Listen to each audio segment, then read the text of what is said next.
Makanya tidak akan kami jelaskan secara detail bagaimana alur proses pembuatan rancangan aktualisasi di agenda yang keempat nanti. Namun dalam slide ini kami ingin memperlihatkan bagaimana masing-masing agenda pembelajaran berkontribusi untuk pembuatan rancangan aktualisasi di agenda yang keempat. Kita mulai dari agenda satu. Agenda satu memberikan banyak kontribusi dalam penyusunan rancangan aktualisasi dalam hal materi teknik analisis isu. Oke. Ini adalah kontribusi agenda satu dalam proses pembuatan rancangan aktualisasi. Tepatnya dia ada pada mata pelatihan analisis isu kontemporer di agenda sikap perilaku bela negara. Itu kontribusi agenda satu dalam pembuatan rancangan aktualisasi. Beranjak ke agenda yang kedua. Agenda yang kedua memiliki kontribusi dan peran dalam pembuatan rancangan aktualisasi, manakala nanti kita meminta peserta untuk menjelaskan, untuk menguraikan bagaimana cara dia mempraktekkan core value ASN berakhlak pada kegiatan-kegiatan yang akan mereka laksanakan. Di sanalah kontribusi agenda 2 dalam pembuatan rancangan aktualisasi, sehingga ketika nanti kita mendesain pembelajarannya, kita bisa mempertimbangkan bagaimana cara kita menyampaikan materi ini agar nanti ketika mereka buat rancangan aktualisasi, mereka bisa mempraktekkan berakhlak dengan baik. Selanjutnya, untuk materi agenda 3, kontribusi dalam pembuatan rancangan aktualisasi ada dalam beberapa peran atau tahapan pembuatan rancangan. Materi agenda 3 akan digunakan oleh peserta ketika mereka berusaha untuk menemukan isu-isu atau masalah-masalah yang masih terjadi di instansinya. Karena agenda 3 ini adalah materi yang diberikan kepada peserta dalam rangka mengasah kemampuan berpikir kritisnya mereka dengan merefleksikan substansi materi agenda 3 tersebut antara apa yang ada dalam teori, regulasi, konsep dan sebagainya dengan realita yang ada di tempat kerjanya. Nah, mudah-mudahan dengan merefleksikan materi agenda 3 ini bisa memudahkan peserta untuk bisa menemukan isu atau masalah pada saat mereka membuat rancangan aktualisasi. Ya. Selain itu, kontribusi materi agenda 3 ada dalam hal pencarian gagasan kreatif. Nah, harapannya nanti ketika mereka membuat rancangan aktualisasi dan menghadirkan ide atau gagasan untuk menyelesaikan masalah yang ada, mereka bisa mengambil inspirasi tentang ide-ide tersebut dari substansi-substansi materi yang ada pada 2 modul di agenda yang ketiga, yaitu modul manajemen ASN dan Smart ASN. Oke, Bapak Ibu sekalian kami hormati, mudah-mudahan dengan penjelasan ini kita semakin diyakinkan bahwa setiap agenda pembelajaran pada LASAR ini akan berkontribusi dalam proses pembuatan rancangan aktualisasi di agenda yang keempat yang merupakan output akhir dari penyelenggaraan LASAR ini. Otomatis dengan pemahaman ini nanti akan mempengaruhi kita bagaimana cara kita mendesain pembelajaran dan menyiapkan tugas-tugas yang harus peserta kerjakan. Oke, Bapak Ibu sekalian hormati, itu hal yang pertama yang kami jelaskan ketika membahas tentang substansi materinya. Nah, selanjutnya kita mulai masuk ke materi agenda yang pertama. Oke. Bapak Ibu sekalian, ketika kita mendelivery materi agenda 1, ada target capaian pembelajaran yang harus bisa kita capai, yang harus bisa kita raih. Yang pertama, bagi Bapak Ibu sekalian dan kita sebagai pengajar agenda 1, bagaimana kita pada tahap awal bisa memberitahu mereka tentang teori, sejarah, dan regulasi yang berkaitan dengan materi agenda 1, khususnya yang berkaitan dengan bela negara. Tugas kita yang pertama adalah memberitahu mereka tentang teori, sejarah, regulasi yang berkaitan dengan materi di agenda 1, khususnya yang berkaitan dengan bela negara. Dan ternyata tugas kita sebagai fasilitator di LASAR ini Tidak hanya sekedar memberitahu mereka, tapi bagaimana kita sebagai fasilitator di Lasar ini juga bisa menghantarkan mereka untuk menjadi mau. Ya. Mereka memiliki semangat, memiliki motivasi, memiliki gairah, ya, untuk mengimplementasikan, ya, materi-materi yang ada di agenda satu, khususnya yang berkaitan dengan nilai-nilai dasar bela negara.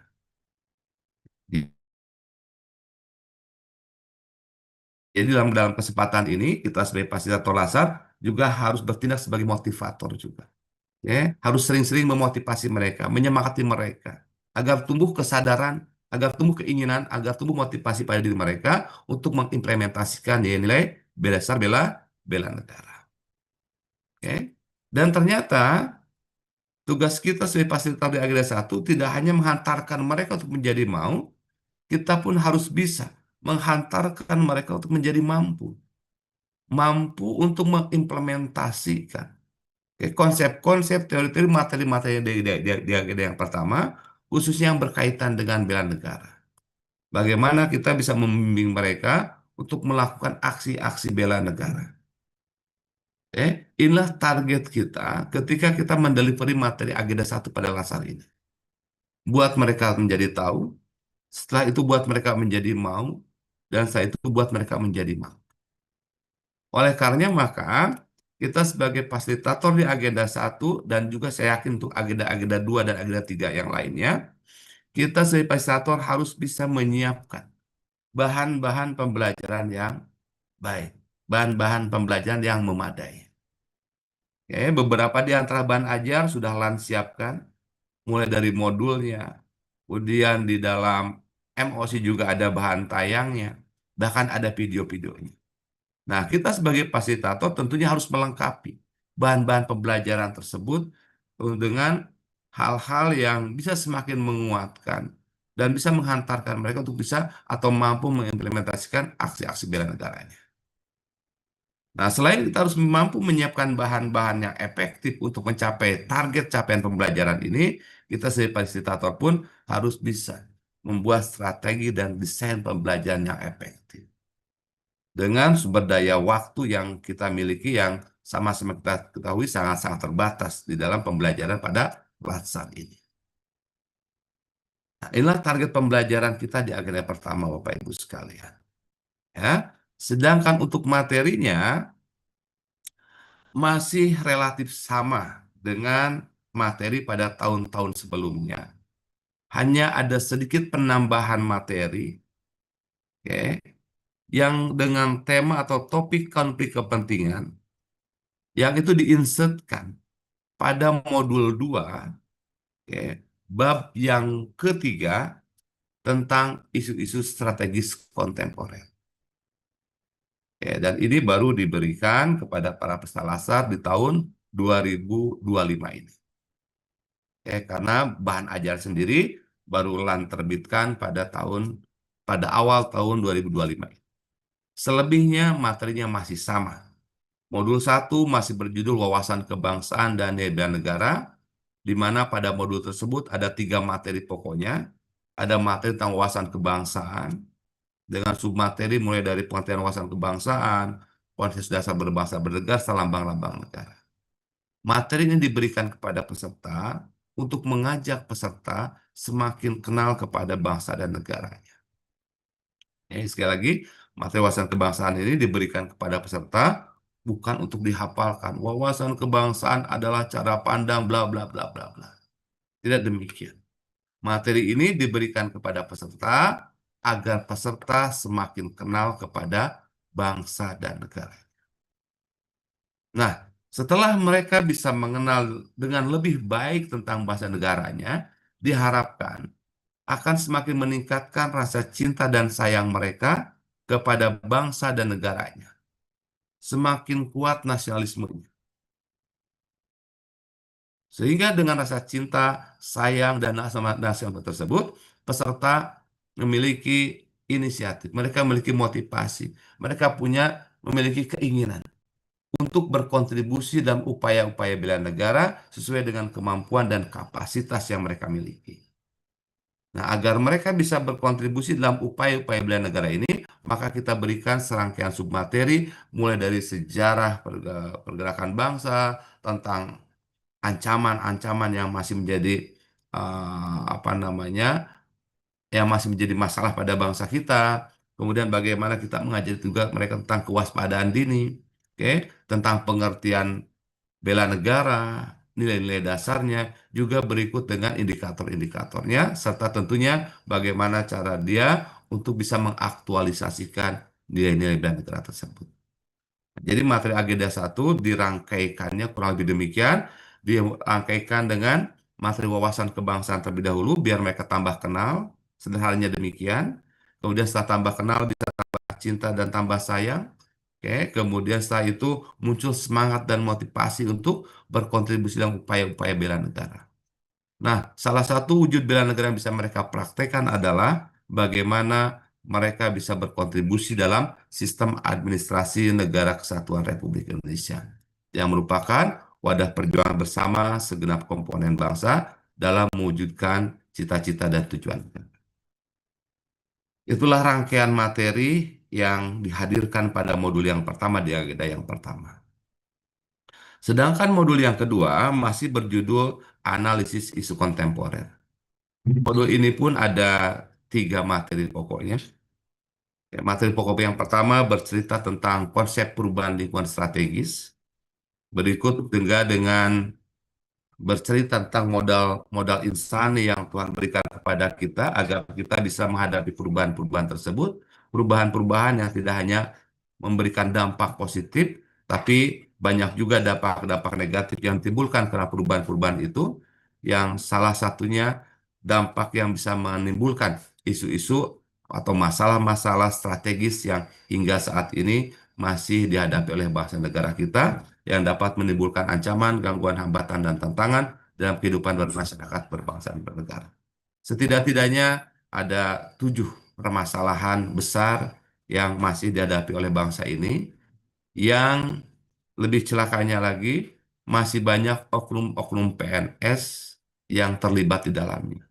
Oleh karenanya, materi ini kita berikan kepada para peserta lasar agar mereka bisa mawas diri, ya, agar mereka tidak terjebak, tidak terjerumus ke dalam masalah-masalah tersebut. Sehingga kita perkenalkanlah bahwa bangsa kita masih dihantui oleh permasalahan korupsi, permasalahan narkoba, terorisme, money laundering, proxy war, mass communication, konflik kepentingan, dan masalah-masalah lain yang nanti bisa Bapak Ibu tambahkan.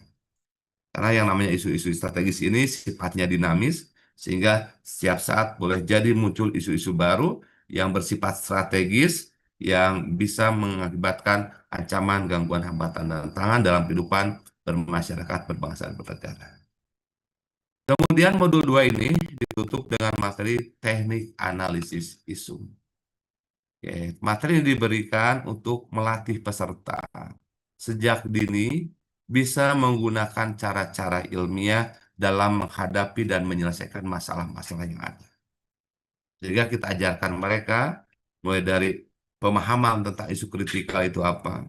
Kemudian kita ajari mereka dengan keterampilan menggunakan teknik tapisan isu. Ya, dan kita ingin ajari mereka juga dengan kemampuan untuk melakukan analisis isu. Dan bagi Bapak Ibu sekalian pengajar agenda satu, mohon materi ini menjadi salah satu materi yang betul-betul kita bisa ajarkan dengan baik kepada peserta. Ya, sebagaimana yang telah kami tayangkan di slide sebelumnya tentang kontribusi agenda satu. Dalam pembuatan rancangan aktualisasi di agenda yang keempat, kita bisa melihat bagian inilah yang paling berkontribusi pada saat peserta membuat rancangan aktualisasi di agenda yang keempat. Oleh karenanya maka bagi kita para pengampu agenda satu, mohon kita betul-betul menguasai materi ini dengan baik dan bisa mendelivernya dengan baik kepada peserta. Jadi ketika kita mempelajari agenda satu, tidak hanya seputar bela negara saja, tidak hanya seputar wawasan kebangsaan saja yang kita sampaikan. Ada satu materi yang dititipkan di agenda satu yang perlu disampaikan dengan baik kepada peserta, agar peserta bisa membuat dengan baik rancangan aktualisasinya di agenda yang keempat. Bapak Ibu sekalian ya, Ini ada di bab yang keempat di modul yang kedua.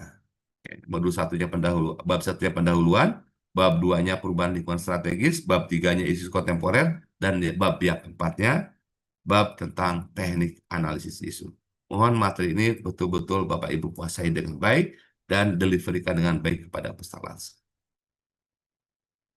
Demikian untuk modul yang kedua, sedangkan untuk modul yang ketiga, modul dengan judul Kesiapsiagaan Bela Negara, materinya hampir tidak mengalami perubahan, sama seperti materi-materi sebelumnya, di mana untuk modul 3 ini ada 4 materi pokoknya, ada kerangka kesiapsiagaan bela negara, ada kemampuan awal bela negara, dan kegiatan kesiapsiagaan bela negara. Untuk materi ini, itu idealnya memang dideliverikan, disampaikan dengan menggunakan metode klasikal. Oke, sehingga mereka bisa mempraktekkan materi-materi dengan baik. Namun demikian, ketika latar kita diselenggarakan dengan menggunakan model full distance learning, ada beberapa materi ini yang masih kita delivery. Bahkan ada beberapa data yang bisa kita praktekkan. Mulai dari materi PBB bisa kita praktekkan walaupun full distance learning. Oke, materi keprotokolan bisa kita praktekkan. Walaupun dengan model full distance learning atau setidak-tidaknya dengan pemberian materi atau ceramah tentang keprotokolan. Materi kewaspadaan ini pun bisa dipraktekkan. Oke. Cuma yang bagian D ini yang barangkali tidak bisa kita praktekkan ketika lasarnya diselenggarakan dengan menggunakan model full distance learning. Kemudian yang E ini, CM itu singkatan dari cara kamalam. Ini pun sesuatu yang tidak bisa kita praktekkan ketika lasar diselenggarakan dengan model full distance. Namun untuk acara ASBN, tadi sebagai disampaikan oleh Pak Asep, acara API Smart Bela Negara ini masih memungkinkan kita laksanakan secara virtual. Yang barangkali nanti, dan saya yakin di Badiklat Kepri, di Badiklat Jateng, di Badiklat Sulut juga sudah menyelenggarakan ASBN secara virtual ini. Ya, dan alhamdulillah kami sudah sempat membuatkan buku panduan penyelenggaraannya yang insya Allah nanti kami sharekan kepada Bapak Ibu sekalian. Oke, dan materi pokok terakhir di modul yang ketiga yaitu materi tentang rencana aksi bela negara. Ya, nggak terakhir sih karena modul bab satunya itu pendahuluan, bab duanya kerangka kesiapsiagaan, bab tiganya kemampuan awal, bab keempatnya rencana aksi, bab kelimanya baru kegiatan kesiapsiagaan bela negara. Nah, terkait dengan materi rencana aksi ini, Bapak Ibu sekalian, mohon ini menjadi salah satu materi yang nantinya dapat ditugaskan kepada peserta. Biasanya apapun model penyelenggaraannya, baik model penyelenggaraan secara klasikal, blended learning, maupun full distance learning, rencana aksi ini menjadi salah satu topik yang harus ditugaskan kepada peserta. Karena dengan membuat rencana aksi ini, kita bisa melihat sampai sejauh mana kemampuan peserta dalam mengimplementasikan nilai-nilai dasar bela negara. Jadi, Bapak sekalian kami ulangi lagi, ketika nanti membuat desain pembelajaran, jadikan materi rencana aksi ini sebagai salah satu materi yang ditugaskan kepada peserta. Bapak Ibu yang kami hormati, demikianlah sekilas materi di agenda yang pertama. Adapun materi yang baru tentang peran konflik kepentingan, LAN sendiri telah menerbitkan bahan ajar yang diterbitkan di awal tahun lalu, ya, yang kurang lebih gambarannya seperti ini. Ya, materi yang disusun oleh LAN bersama dengan KPK, ya, membuat bahan tentang pengelolaan konflik kepentingan. Alhamdulillahnya tidak terlalu tebal bahan ajarnya ya, hanya sekitar 60 halaman saja. Dan disebutnya bahan ajar bukan modul karena memang belum dijadikan modul oleh teman-teman di LAN. Sehingga disebutnya sebagai bahan ajar saja, di mana pada bahan ajar ini ada 3 materi pokok yang berkaitan dengan pengelolaan konflik kepentingan ini. Materi pokok yang pertama itu bercerita tentang pengertian konflik kepentingan, kemudian bercerita juga tentang jenis dan bentuk konflik kepentingan, Juga bercerita tentang sumber-sumber terjadinya konflik kepentingan atau hal-hal yang bisa menyebabkan terjadinya konflik kepentingan. Kemudian submateri pokok yang keempatnya bercerita tentang tugas pokok dan fungsi sektor publik yang rentan terhadap konflik kepentingan. Ini materi pokok yang pertama pada bahan ajar pengolahan konflik kepentingan. Materi pokok yang kedua itu bercerita tentang bagaimana melakukan pengolahan konflik kepentingan. Mulai dari bagaimana cara mengidentifikasi konflik kepentingan, kemudian yang kedua bagaimana melaksanaan pengolahan konflik kepentingan, dan submateri pokok yang ketiga bercerita tentang bagaimana melakukan pengawasan dalam pengolahan konflik kepentingan, dan yang keempat adalah bagaimana kita membangun sistem apresiasi, sistem reward dan punishment dalam rangka pengolahan konflik kepentingan. Ini sub-sub materi yang dihadirkan pada materi pokok yang kedua pada bahan ajar pengolahan konflik kepentingan. Sementara itu, materi pokok yang ketiga dalam bahan ajar ini submateri pokok dengan judul internalisasi budaya pengolahan konflik kepentingan.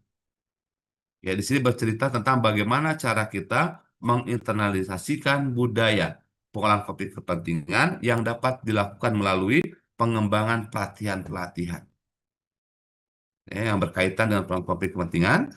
Kemudian bagaimana kita bisa menyelenggarakan sosialisasi-sosialisasi dalam rangka menginternalisasikan budaya pengolahan konflik kepentingan ini. Kemudian submateri pokok berikutnya bercerita tentang bagaimana kita bisa menyelenggarakan sebuah mekanisme pembimbingan dan konsultasi dalam rangka pengolahan konflik kepentingan. Dan submateri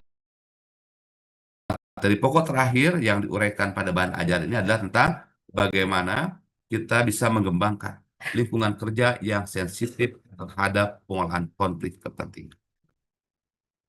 Inilah bahan ajar baru yang baru diberikan kepada peserta Salasa di tahun 2025 ini dengan bahan ajar yang alhamdulillah tidak terlalu tebal sebagaimana saya sampaikan tadi ya sekitar 50-60 halaman saja sehingga relatif mudah untuk bisa kita pahami dengan baik dan kami harap para pengampu agenda 1 bisa mempelajari bahan ajar ini dengan baik.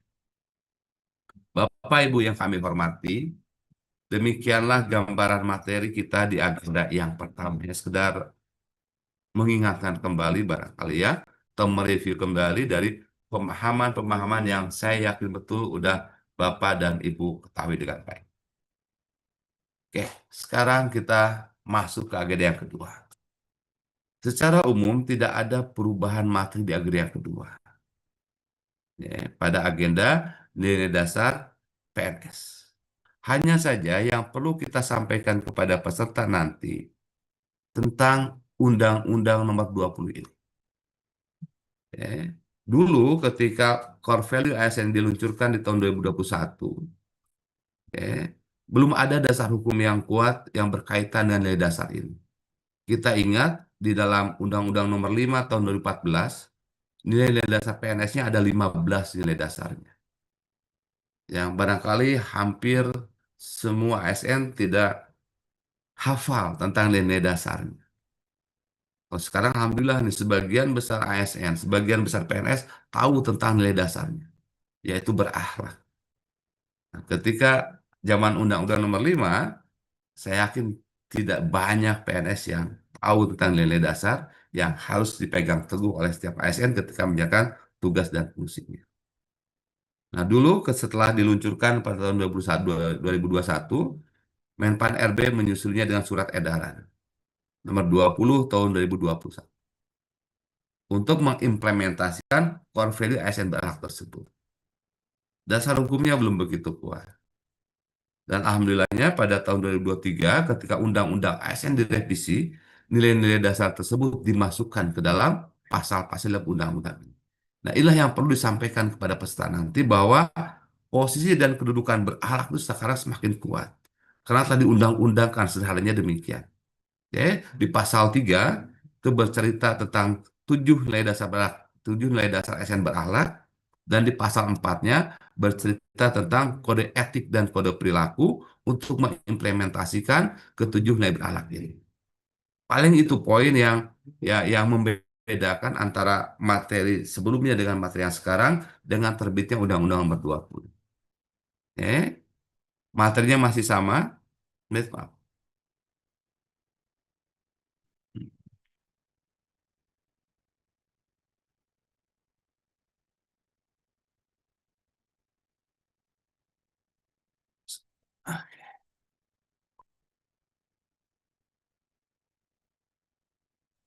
Materinya masih sama Pak Ibu sekalian untuk materi agenda 2. Oke. Masih 7 modul berakhlak yang ada dan untuk ketujuh modul ini belum ada revisinya, belum ada pembaharuannya, masih menggunakan modul yang rata-rata diterbitkan tahun 2021. Nah, yang ingin kami sampaikan di sini Bapak Ibu sekalian, ketika kita menyampaikan materi ini, materi agenda 2 kepada peserta, pastikan betul peserta bisa memahami definisinya dengan baik. Definisi dari setiap nilainya. Yang itu konon kabarnya nggak bisa dirubah-rubah definisinya. Karena sudah tertuang dengan jelas dalam undang-undang. Kemudian yang kedua maksud kami, pastikan peserta paham terhadap kode etik atau panduan perilaku yang ada pada setiap nilainya. Di mana setiap nilai berakhlak ada 3 panduan perilaku. Itulah cara atau itulah guidance yang dapat kita gunakan sebagai tolak ukur bagaimana kita mengimplementasikan setiap nilai berakhlaknya. Eh, Jadi biasanya kami ketika mengampu materi agenda 2 ini, dalam tanda kutip kami paksa mereka untuk hafal definisi berakhlak dan hafal panduan perilaku yang ada pada setiap nilainya. Dengan mereka hafal akan panduan perilaku atau kode etik tersebut, harapannya mereka bisa mempraktekkan secara spontan berakhlak ini dimanapun dan kapanpun. Tanpa harus melihat catatan, tanpa harus melihat misalkan undang-undang untuk mempraktekkan. Nah, jadi dalam tanda kutip, dalam proses pembelajarannya nanti, kita desain, kita rancang, agar mereka bisa betul-betul hafal definisi dan kode etik serta panduan perilaku yang sifatnya given dan nggak bisa dirubah-rubah. Dengan memahami dan menghafalkan materi tersebut, insya Allah mereka bisa mempraktekannya dengan baik ketika mereka menjalankan tugas-tugas kesehariannya di kantor. Yang tidak kalah penting juga, ketika kita mendeliver materi ini, mendeliver materi agenda 2 ini, kita berikan contoh-contoh bagaimana mengimplementasikannya. Eh, dengan harapan, dengan bekal ilmu yang telah miliki dengan bekal ilmu yang telah mereka miliki tentang berakhlak ini, mereka bisa mengamalkan dan mengimplementasikannya dengan baik. Ya, oke, inilah poin-poin yang perlu kita tekankan ketika kita mengajarkan materi agenda 2 tentang berakhlak ini. Ya, sebagai contoh pada ibu sekalian, untuk materi orientasi pelayanan misalkan, oke, definisi berorientasi pelayanan seperti ini. Katanya tidak boleh ditambah, tidak boleh dikurang. Jadi kita tidak boleh membuat tafsir sendiri tentang definisi dari berorientasi pelayanan ini. Ketika berbicara berorientasi pelayanan dalam konteks berakhlak, maka inilah definisi yang given harus kita terima. Dan senantiasa saya selalu menekankan kepada peserta untuk menghafalkan definisi dengan baik. Oke. Kemudian hal yang kedua yang perlu kita tekankan kepada mereka saat belajar materi berakhlak adalah bagaimana kita bisa memaksa mereka paham dan hafal kode etik dan panduan perilaku yang ada pada setiap nilainya. Ya, dengan harapan ketika mereka paham, ketika mereka hafal, kapanpun mereka bisa mengimplementasikan. Ya, ada 3 panduan perilaku yang ada pada setiap nilainya, sehingga kalau 7 nilai, maka ada 21 panduan perilaku atau kode etik yang harus mereka bisa hafalkan. Selain itu juga ada kata-kata kunci yang bisa menjadi alat untuk mempermudah mereka untuk membuat kalimat dalam mempraktekkan panduan-panduan perilaku atau kode etik yang ada. Nah, inilah hal yang mendasar nanti yang perlu kita sampaikan dengan baik kepada peserta untuk bisa menginternalisasikan berakhlak dengan baik sebelum nanti kita akan meminta mereka mengimplementasikan atau mempraktekannya. Dan kita akan memberikan media kepada mereka untuk mempraktekkan berakhlak dengan membuat rancangan aktualisasi di agenda yang keempat. Sehingga pada agenda yang keempat, ketika mereka membuat rancangan aktualisasi, ya, implementasi berakhlak inilah yang tentunya harus menjadi fokus kita. Tidak hanya berfokus pada masalah, pada gagasan, tapi lebih bagaimana kita bisa mencermati, melihat kemampuan mereka dalam mempraktekkan core value ASN berakhlak ini. Bapak Ibu yang kami hormati, demikian sekilas untuk materi kita di agenda yang kedua. Dan kita akan berlanjut ke materi agenda 3. Ya. Sementara ini, untuk materi agenda 3, kalau kita lihat modulnya, belum ada perubahan kembali. Masih menggunakan modul yang sebelumnya. Ada dua modul, yaitu modul Manajemen ASN dan modul Smart ASN. Namun tentunya dengan adanya perubahan Undang-Undang ASN, maka banyak di antara materi pada modul manajemen ASN yang harus disesuaikan dengan konten yang ada Undang-Undang ASN nomor 20. Contohnya ketika berbicara nilai dasar, sudah tidak sama lagi apa yang tertuang di modul dengan yang ada di dalam undang-undang ini.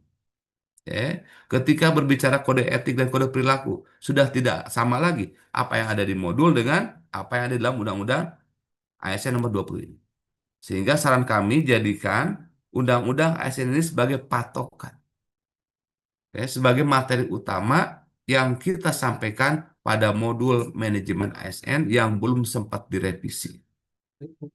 Jangan hanya merujuk pada modul manajemen ASN yang tersedia, karena itu sudah tidak sesuai lagi dengan konten-konten atau substansi-substansi yang ada pada undang-undang ASN ini.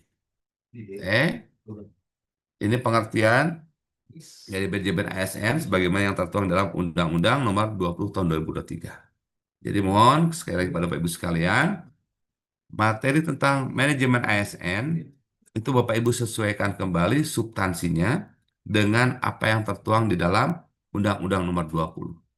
Oke, sebagai contoh misalkan, untuk bab yang kedua di modul yang berbicara tentang kedudukan, peran, fungsi ASN, rujukannya udah pasal 1 sampai pasal 26 dalam undang-undang yang baru. Yang ada di modul lama berarti sudah tidak bisa kita gunakan. Oke. Kemudian ketika berbicara bab yang ketiga di modul, dia berbicara tentang sistem merit. Itu masih memungkinkan kita menggunakan substansi materi yang ada di modul itu. Hanya sedikit perubahan pasal yang mendasari pengimplementasi sistem merit. Kalau dulu di pasal 51 dalam Undang-Undang ASN, sekarang adanya di pasal 27 yang menjelaskan bahwa negara kita sekarang menggunakan sistem merit dalam pengolahan ASN. Perubahannya ada di situ. Sedangkan untuk bab yang terakhir di modul manajemen ASN yang berbicara tentang mekanisme peran ASN, rujukannya sudah berubah, kita gunakan pasal 27 sampai dengan pasal 77 dari Undang-Undang ASN. Yang ada di modul, sekali saya sampaikan, belum merujuk pada undang-undang. Jadi mohon untuk materi dari manajemen ASN, kita sesuaikan kembali dengan undang-undang yang terbaru yang mengatur tentang ASN. Ya. Oke, itu modul yang pertama tentang manajemen ASN. Untuk modul yang kedua, ini sepertinya belum ada perubahan sama sekali. Oke, masih berjudul Smart ASN, di mana pada modul ini ada 3 materi pokok. Materi pokok yang pertama berbicara tentang literasi digital, mulai dari bercerita tentang percepatan transformasi digital, kemudian bercerita tentang pengertian literasi digital, kemudian bercerita juga tentang lingkup literasi digital, kemudian bercerita juga tentang implementasi literasi digital, dan juga peta jalan literasi digital. Itu materi pokok yang pertama pada modul Smart ASN. Sedangkan materi pokok yang kedua pada modul Smart ASN itu bercerita tentang 4 pilar literasi digital. Oke. Nah, sementara ini di pengalaman kami mengampu di Lasar, peserta baru tahu istilah literasi digitalnya saja, baru paham literasi digitalnya saja. Tapi mereka belum memahami dengan baik bagaimana mengimplementasikan etika dalam bermedia digital misalnya. Oke. Yang materinya kurang lebih seperti ini. Kemudian pilar yang kedua dari literasi digital adalah budaya dalam bermedia digital, digital culture, dengan materi kurang lebih seperti mulai dari dasar pengetahuannya, tantangan budaya digital dan sebagainya. Kemudian pilar yang ketiga adalah aman bermedia digital atau digital safety.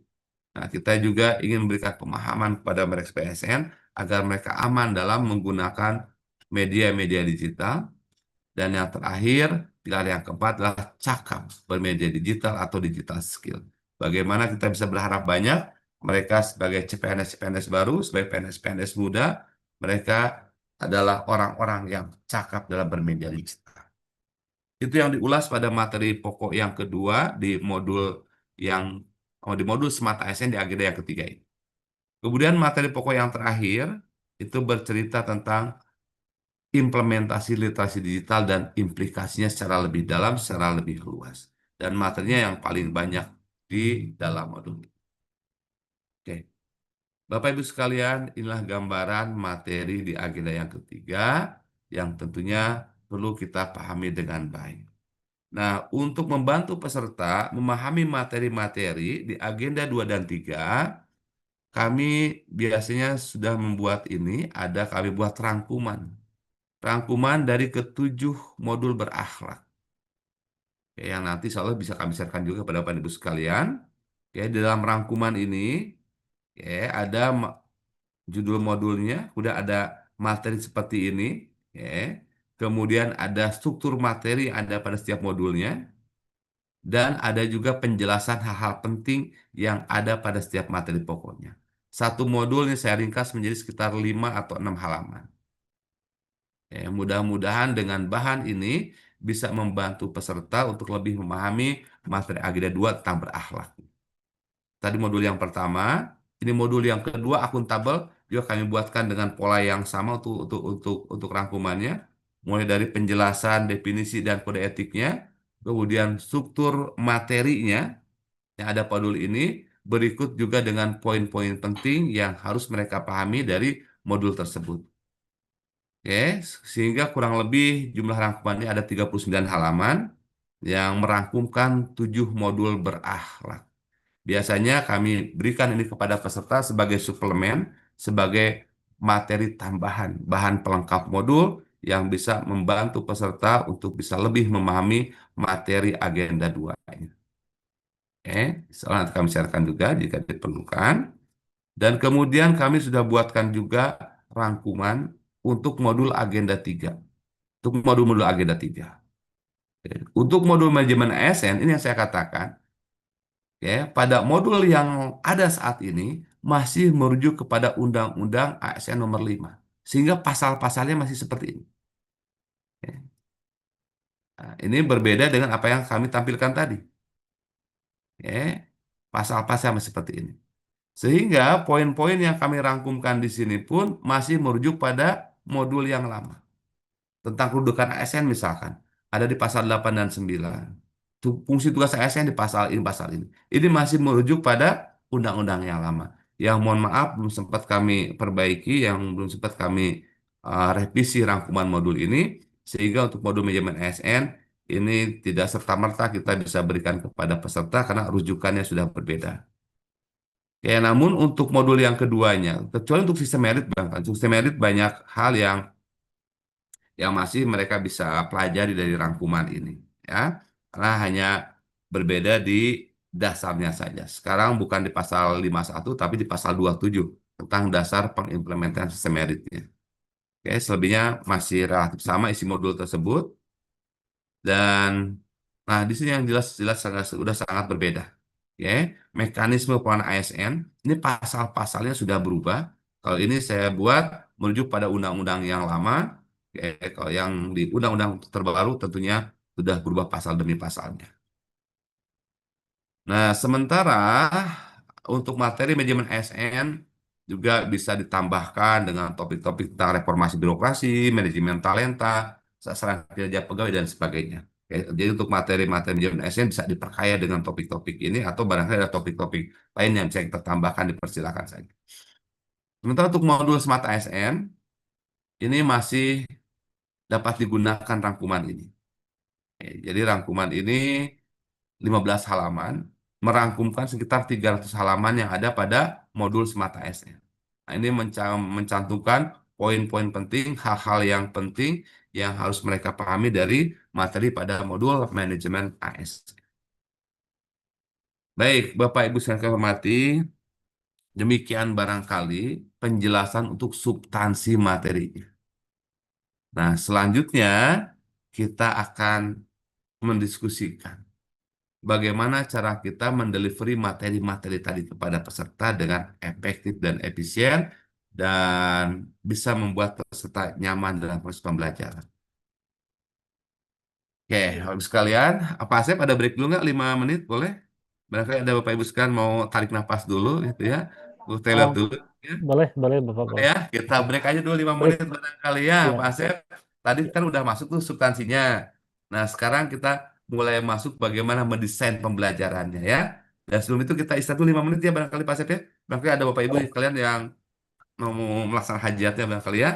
Demikian boleh. Pak Asep. Sementara Iya. kita sekali 5 menit. Ya, baik. Terima kasih, Pak Dwi. Kita break 5 menit ya, Bapak Ibu. Sambil mungkin Bapak Ibu juga ada tadi yang disampaikan oleh Pak Dwi. Mungkin ada yang perlu didiskusikan nanti gitu ya. Dengan Pak Dwi, dipersilahkan. Nanti silakan break dulu ya, 5 menit. Terima Oke. kasih.